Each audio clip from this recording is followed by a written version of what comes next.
Ինչու են մարդիկ ստում։ Ստելը մարդու նման վախկոտ կենթանու համար թերևս շատ նորմալ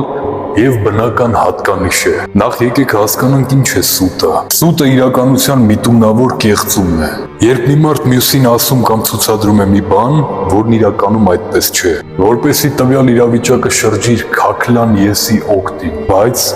այստեղ ևս մեկ անգամ պետք է խղճանք մեր այս թշվառ կենդանատեսակին, քանզի մենք սուտն ուտում ենք մեր ծնված օրվանից,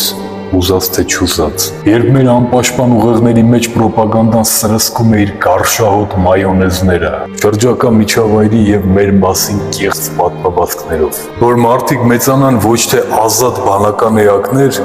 այլ սիստեմի փդած ռաբեր, ստում ենք բոլորս, միշտ և ամենուր։ Երբեք մի հավատա ոչ ոքի, ստուգիր ամեն բան անձամբ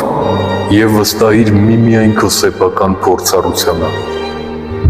Այնպես որ եկեք հանենք այդ թիթիզ դիմակները մեր փափկասուն թուշիկներից, թուլանանք, խորը շունչ քաշենք և ընդունենք վերջապես մեր կեղծավոր վարքն ու պարքը, ու հենց այդ պահից կսկսվի մեր իրական զարգացումը։ Մի բան ասեմ մեր մեջ մնա իմ սիրելի բարեկամ, այն պահից սկսված, երբ կարողանաս ազատվել այդ ստրկատիրական մտածելակերպից, ճանաչես ինքդ քեզ և քո շրջապատի մարդկանց, կբացվի վերջապես ճանապարհդ այս կյանքում, լի հաղթանակներով և նվաճումներով։ Ես Արսեն Առաքելյանն եմ, Հայաստանում ինտելեկտի զարգացման միակ նախագծի հիմնադիրը, ու ես սպասում եմ քեզ իմ ինտելեկտուալ ընտանիքում Telegram-ում։ Բարի գալուստ։